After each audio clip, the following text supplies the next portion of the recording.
Alors un bon journaliste mobile, c'est quelqu'un qui est capable de se contenter des applications qu'il a sur son téléphone et de faire avec les contraintes des applications en question. Et chaque application a ses contraintes, chaque smartphone a ses contraintes, donc un bon journaliste mobile, c'est quelqu'un à qui on donne n'importe quel type de téléphone et qui se contente des capacités pour s'adapter et pour faire quelque chose et pour produire avec un contenu pro quand même avec.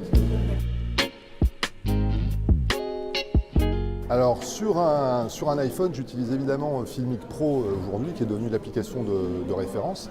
Et quand je fais des tournages sur Android, j'ai la malchance maintenant d'avoir un Android sur lequel on ne peut plus faire tourner Filmic Pro. Donc j'utilise une appli générique gratuite qui s'appelle Open Camera, qui ne me permet pas de faire autant de choses et dont la vraie problématique, là, c'est le son, puisqu'avec Open Camera sur un Android, je ne peux pas monitorer, donc écouter le son en même temps que je la filme.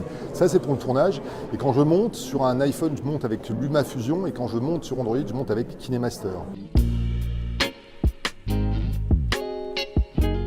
Le talon d'Achille de tous les smartphones aujourd'hui, c'est le son, c'est l'audio. Donc le vrai problème quand on veut faire un son pro aujourd'hui, c'est d'avoir un micro externe. Et il n'y a pas de micro externe qui permette de tout faire. C'est-à-dire que soit il faut un cravate pour faire une interview, soit il faut un micro-main pour faire des micro-trottoirs et avoir un son correct, soit quand on fait du reportage dans certaines conditions, il faut avoir un bon shotgun, un micro-canon pour aller prendre du son en étant à 2 ou 3 mètres des personnes. Donc le vrai talon d'Achille aujourd'hui et le vrai problème du smartphone et de la vidéo mobile, c'est le son.